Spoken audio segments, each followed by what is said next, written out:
Okay, and we are live. I don't know how many people are actually going to jump on here. This is kind of last minute. I didn't really plan it. I'm getting ready to do the OBC with Cam tonight. That'll hopefully be out either today or tomorrow. But the one thing I wanted to talk about was this question of, hey, now that Ohio State season is over, who is up next for QB1 at the Ohio State? Um, and I've always been big into the recruiting aspect and that kind of thing, but I've never really um I guess followed guys, other than the ones that went to Ohio State. And let me tell you, man, Ohio State this year, well, I mean next season, has a very, very interesting situation at quarterback. You have two guys who were there this year riding the bench with Justin Fields as your starter. Obviously, one CJ Stroud, the other being Jack Miller, both very talented quarterbacks.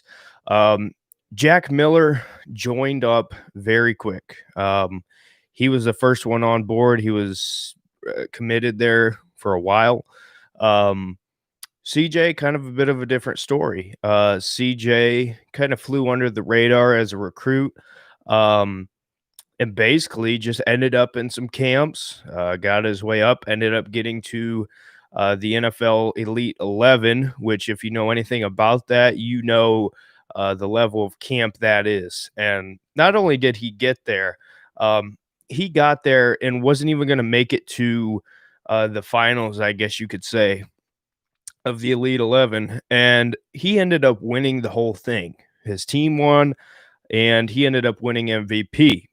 So he went from being basically nothing, nobody knew anything about him really, to being the number two pro style quarterback in his class. And that is, that's a pretty big accomplishment for a guy like him. When you go from being unnoticed to, hey, I'm this level of good. And he had offers from, Washington State and those kind of schools. Being out in California, he had offers from USC.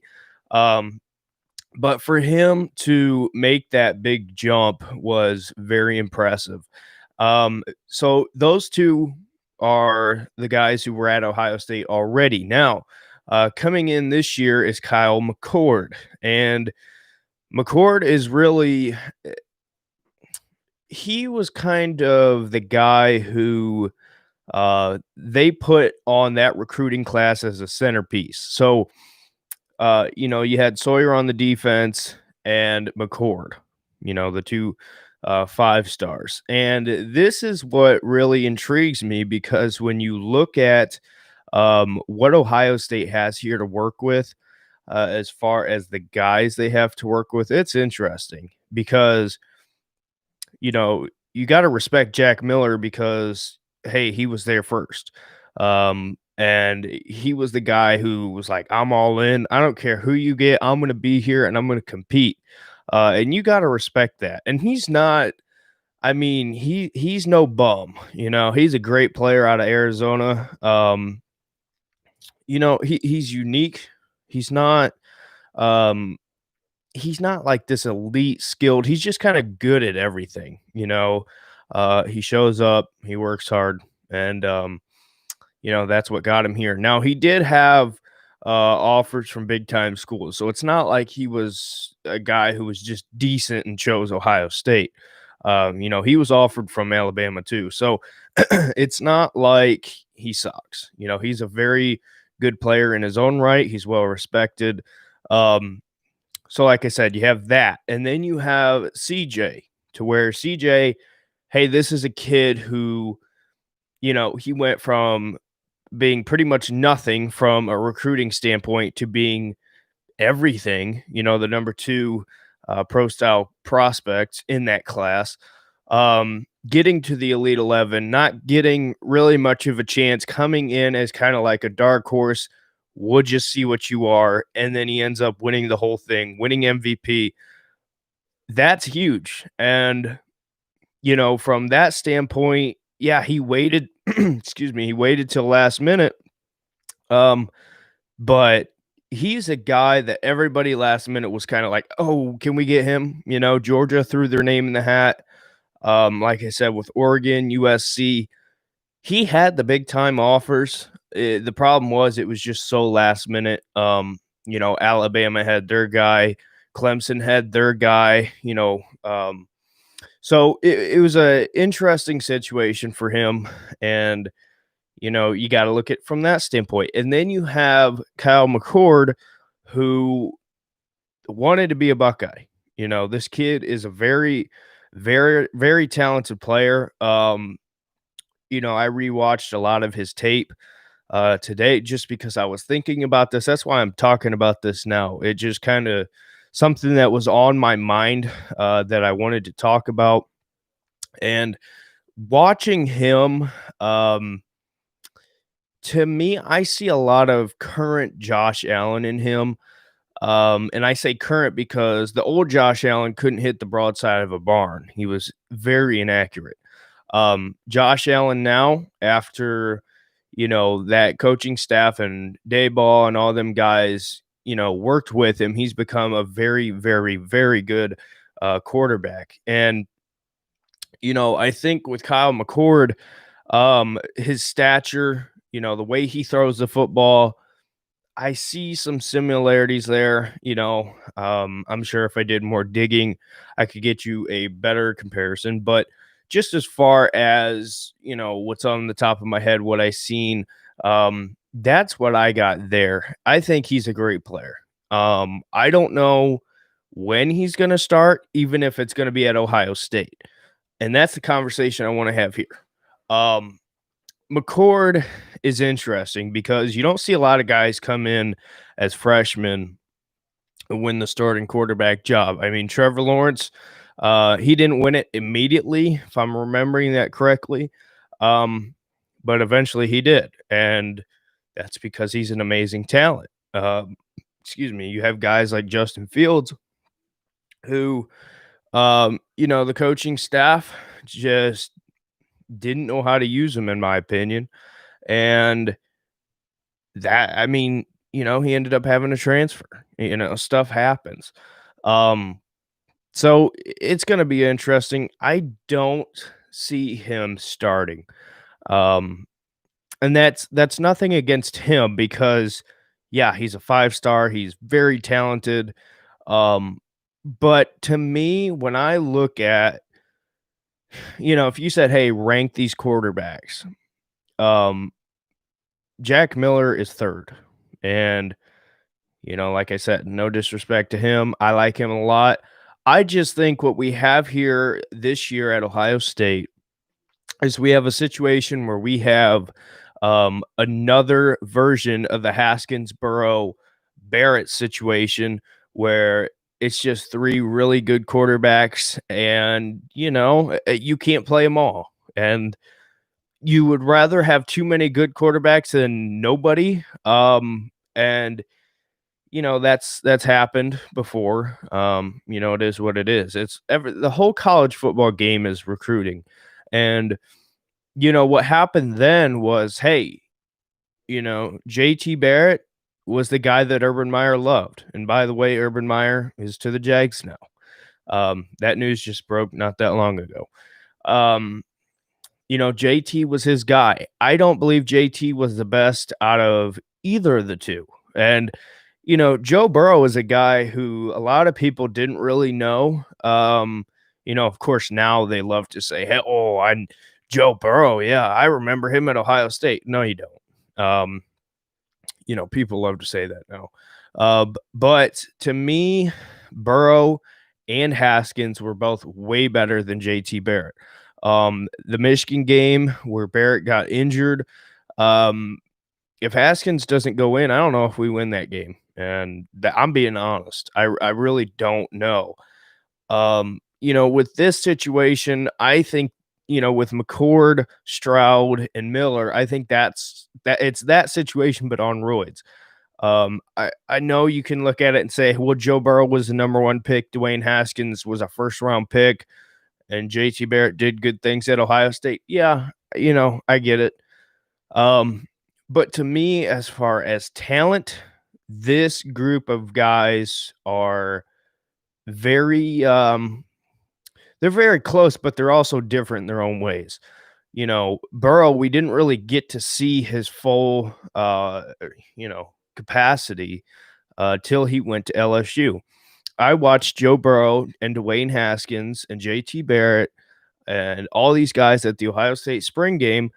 And that year, before I moved, I went with a guy from my church, and he brought his friend, and his friend was a Notre Dame fan, and he couldn't stand Ohio State. I don't know why he came with us.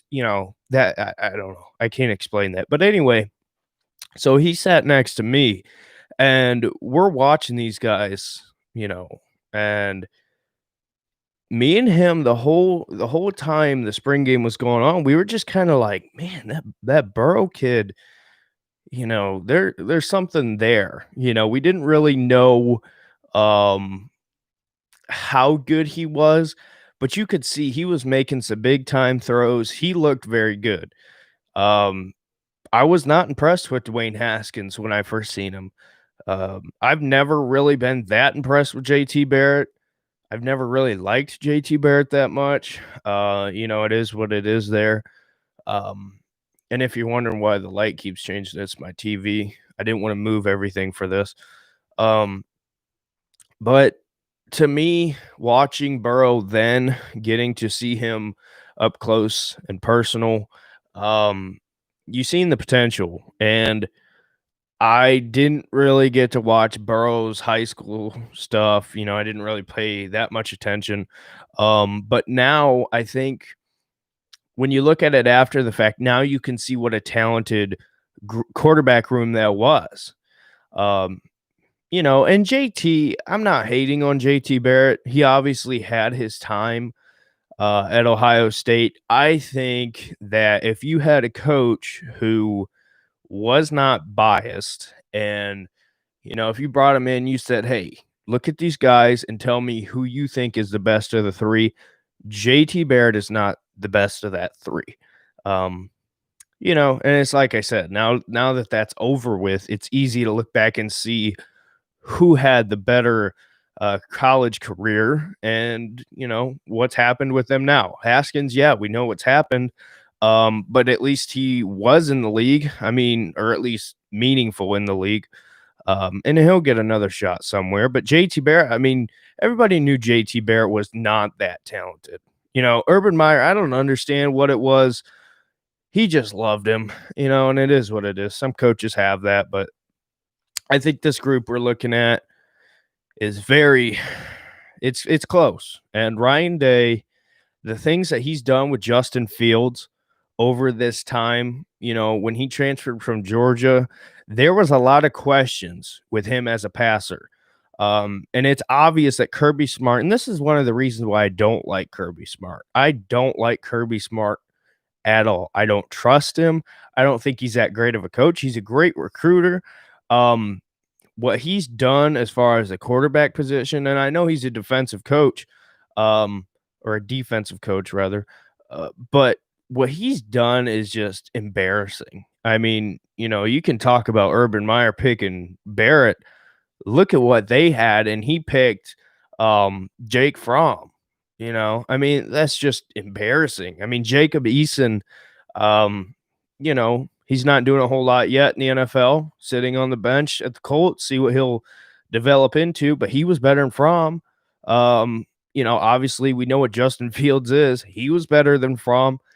So it was a similar thing there. But to me, Ryan Day, when he got Justin Fields, he was not polished as a passing quarterback.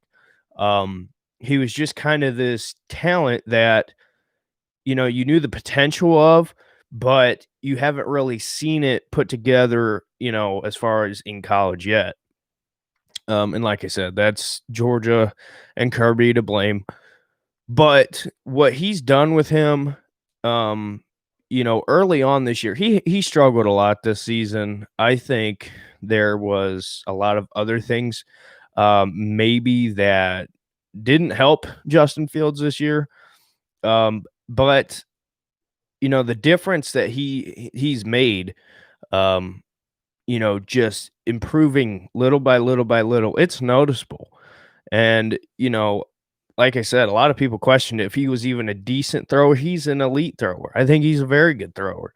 Um, and I believe, in my opinion, he's the second best quarterback in the draft.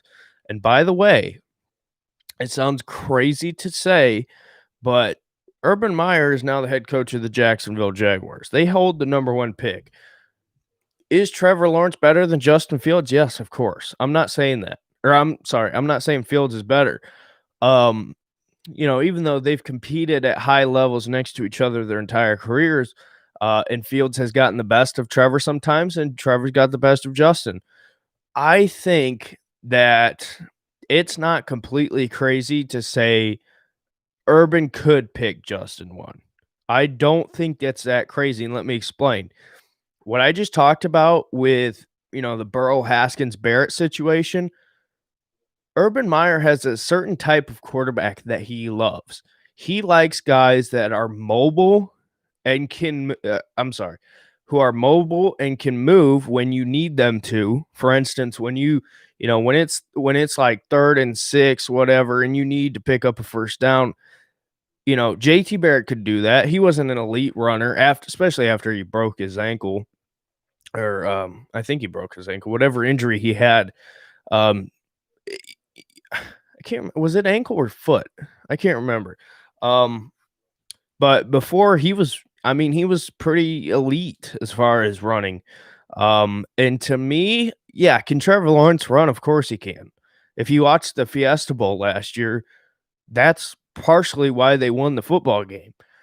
And we're not going to talk about that, but I'm saying Justin Fields to me is like Urban Meyer's dream quarterback as far as the skill set he has. Big arm, very mobile, just overall, great. And I'm not saying it's going to happen. I'm just saying it wouldn't surprise me that much if Urban said, hey, that's the guy I want.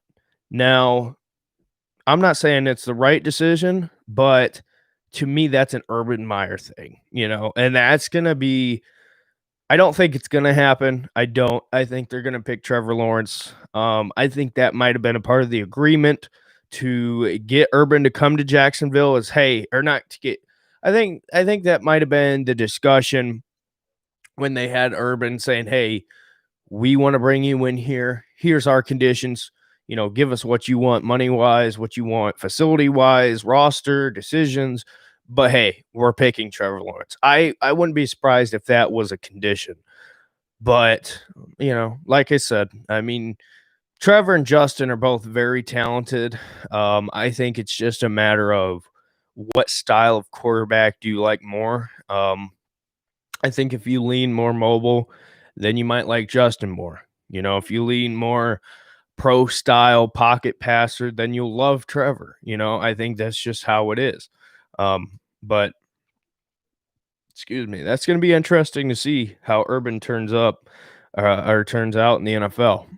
We've seen coaches go there and fail before, who are great college coaches, but it is what it is.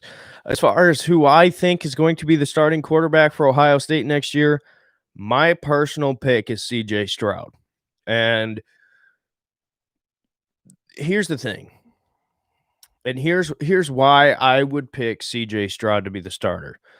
I think that number one, you can't have a freshman quarterback starting. I know Trevor did it. And I talked about that. To me, I think I think it's down to who do you trust more, because Ohio State, I think in the next 2 years, they're going to be in the national championship again. You look at the recruiting classes that they put together, it's hard to not get to the national championship again. Certainly the playoffs. And that might, that sounds very arrogant and elite, like we're a blue blood program. Everything comes down to recruiting. Everything comes down to recruiting. So I would not be surprised at all. So to me, it's down to Stroud and Miller. And when I compare the two and I look at, hey, what does this team need? What does the system need? I think that CJ Stroud is a little bit of a mix of Justin Fields and Dwayne Haskins. I think he's certainly less mobile than Fields. I think he has a better arm than Fields. And I already told you, I think Fields has a great arm. I'm not one of these people who are like, "Oh, well, Justin Fields, he doesn't have a good arm. He's not a good thrower. He's not going to be able to pass as well, at the next level." Um, I think CJ Stroud, and I don't know if this is controversial or not. What I've seen from him, CJ Stroud might just be the best passing quarterback Ohio State's had in a long time. Now, when I say passing quarterback, I mean I'm looking at accuracy, arm strength, pocket presence, ball placement, catchability. If you go watch his highlights, go watch his huddle stuff and game film and all that. He puts the ball where only his guys can get it. And it is very, very impressive. And for a lot of these young guys, or the one thing that a lot of coaches have to teach is the pocket presence. Um, when to step up, sliding, maneuvering in the pocket, finding your guy. And when you watch CJ, I think that's the first thing you notice is how well he moves around in the pocket. And it's not a panic. It's not a, I need to try to make a play. He's very calm. He's very, um, I don't know, cool, calm, and collected. The typical stuff you hear. That's him. I mean, he just sits back there, gets pressure in his face. He'll step up, slide, whatever, find his man. And he can move. He is not a slow quarterback. And that's the one thing I first thought was, hey, I don't know how mobile he'll be. And he came in the game, I forget what, I think it was Michigan State. He came in and ran like a 35-yard touchdown run, and he had some wheels. So to me, I think his skill set, you look at what he's coming into, he's got receivers like, I mean, this is insane. And Emeka Buka is going to be a freshman, but he's still probably going to get time, you know. I mean, look at Jackson Smith and Jigba this year. He's a guy who, everybody's talking about Fleming. He comes in and he's lighting it up. So, who knows? But you look at what he's got to work with, Garrett Wilson, like I said, Njigba, Fleming, G. Scott Jr., who's nobody's seen a whole lot from, Jameson Williams, who I think is a very underrated, under the radar receiver, and I think he's an incredible talent. I said Ibuka, forgetting somebody. Feels like I am, but my point is, I mean, look at that name list I just gave you and how many 5 and 4-star guys on that list. I mean, it's insane. What I'm interested in is this running back situation. Mayan Williams came in this year and he was kind of, an under the radar guy who, from Cincinnati, who everybody was like, well, he's a body to fill the role. And he came in and he ran like you weren't going to take him down. And, that's a lot of people say that is kind of like, yeah, he's a great player. He runs like you ain't going to take him down. No, he literally runs like you're not going to take him down. He does not go down.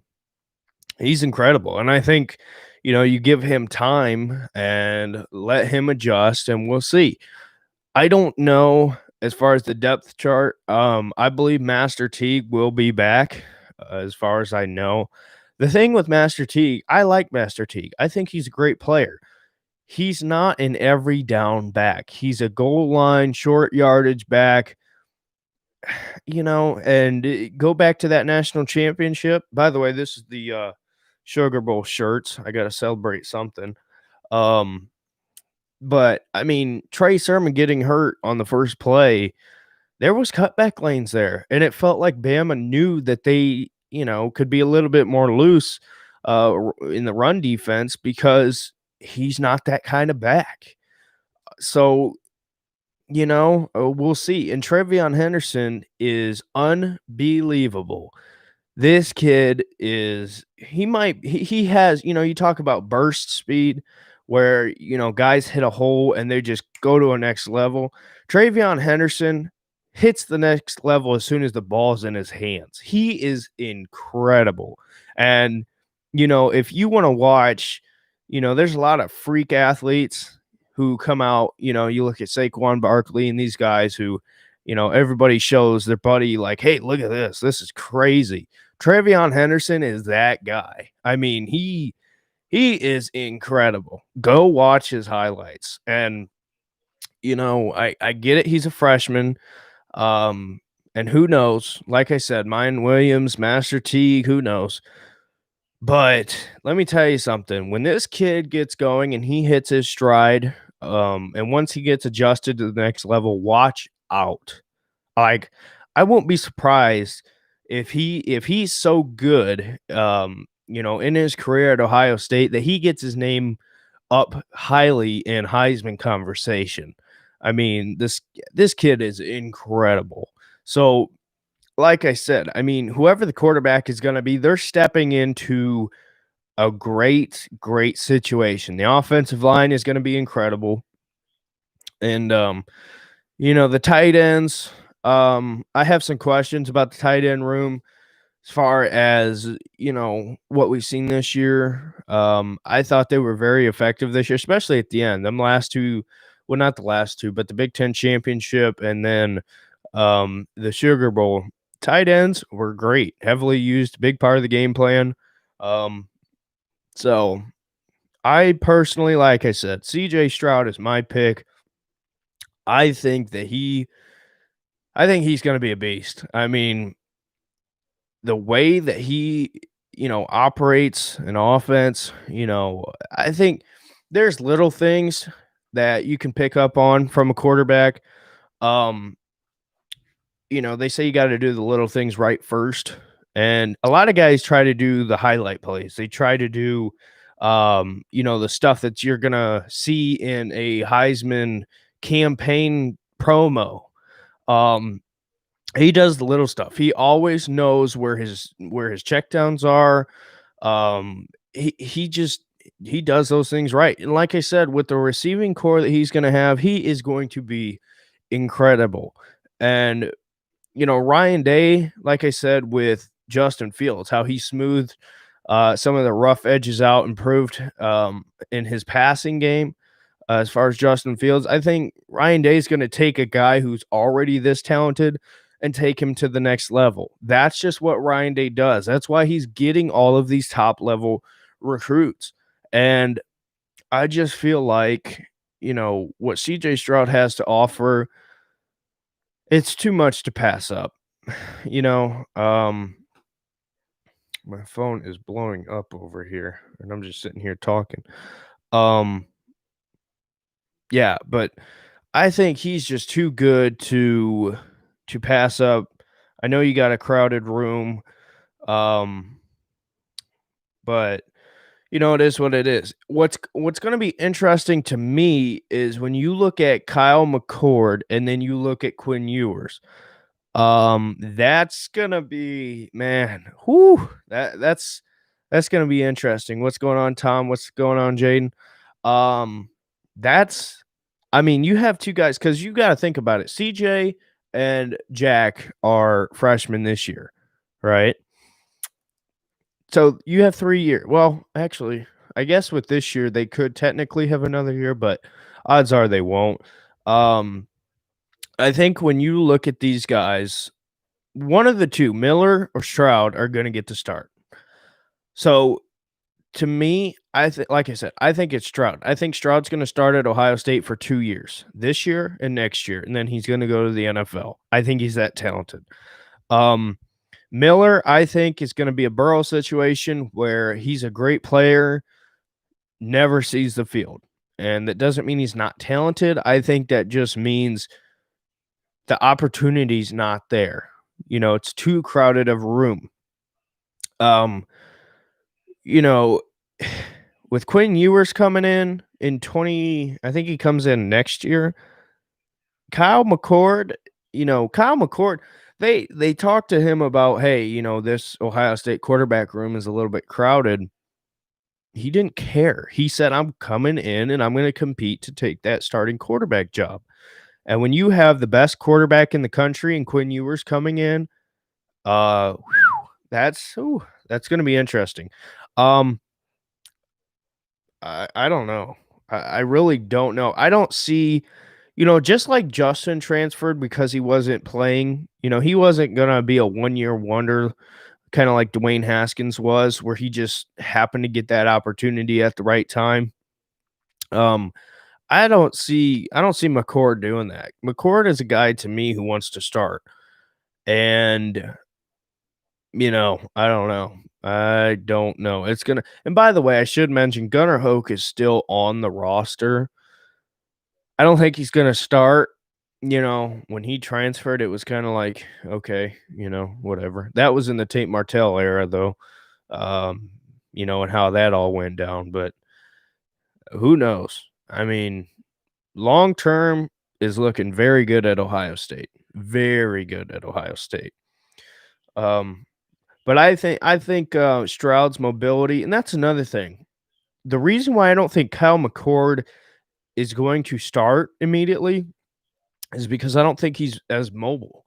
The best part about Stroud and the best part about Justin Fields, as great at throwers they are, they're mobile. Stroud, like I said, I would rather have Stroud's arm than Justin's legs over Stroud's. But, when you blend the two, unstoppable. Unstoppable. So, if you're seeing this, this will be up later. Um, Tom, McCord or Stroud Miller will get lost in the depth chart. Quite frankly, they're placeholders from the blonde guy. Yeah, that's Quinn Ewers.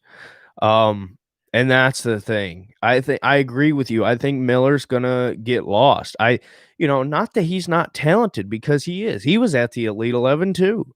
But I think Stroud, just because he flew under the radar doesn't mean he's not talented.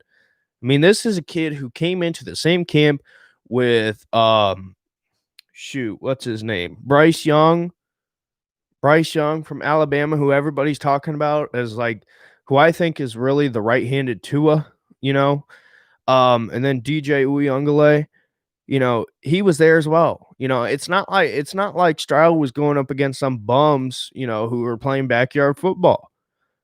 He came in to an elite group of guys and won it all. Ewers, yeah. Quinn Ewers, Quinn Ewers, I don't know. He might be the best quarterback in the country. I haven't seen I don't want to say I haven't seen enough. I haven't seen enough to really overly impress me yet. I could be wrong. I hope we get a spring game, because that's when I actually see these guys and get to somewhat evaluate them from my own standpoint. Joe Burrow and Jack Miller, to me, very, very similar situations from the standpoint of not that they're not talented, they're just not going to get the right opportunity. And if you remember right, Joe Burrow was right there with Dwayne Haskins. Burrow broke his hand. So fate led that way, and obviously it's worked out for him. So, it is what it is. You can't, some things just happen that way. So, excuse me. But I'm excited. I'm not going to guarantee anything, but if you said, hey, everything that's in your bank account, bet it on if Ohio State will be back in the national championship in 2 to 3 years, I would bet everything. This group of guys that they put together talent-wise is insane. It's insane, offense and defense. So, and I think next year, everybody's going to be a little bit young. We're going to have a lot of young guys in key positions stepping up and getting a lot of playing time. But, who knows? I didn't think, I have no doubt we'll be in the playoffs. my playoff prediction for next year, I think a lot of people are going to be surprised. I think you're going to see. I should I give an order or not? Sure, I'll give an order. But the four teams that I see in the playoffs next year are Alabama, Georgia, Ohio State, and Oklahoma in that order. In that order. Clemson will not be in the playoffs next year. That's my big prediction of, something everybody won't expect to happen. I don't think Clemson gets in the playoffs next year. I don't. We'll see, A lot of people are gonna think I'm crazy for saying that. Um, you know, but I had Bama fans commenting on my Ohio State Bama game reaction saying, "Well, good luck with your quarterback next year." Our quarterback came into the Elite 11 and beat your quarterback for the MVP. So, sorry. Um, I don't want Sean Wade coming back. He can go fail in the NFL. He's horrible. He is horrible. And I thought he was going to be very, really good. I don't know what happened to Sean Wade. It's just horrible. Um, so yeah, I don't know.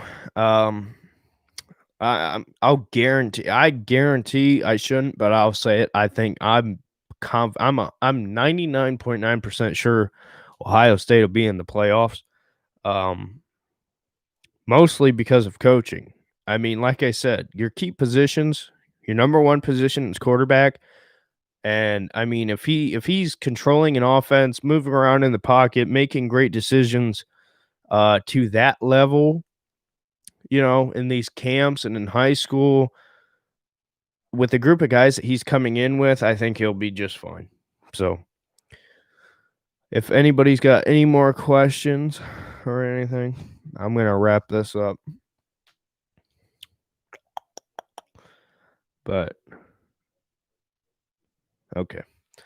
All right. Well, that's all for me. Like I said, Stroud's my pick. I think he's going to start. So, I will see you soon. Go Bucks.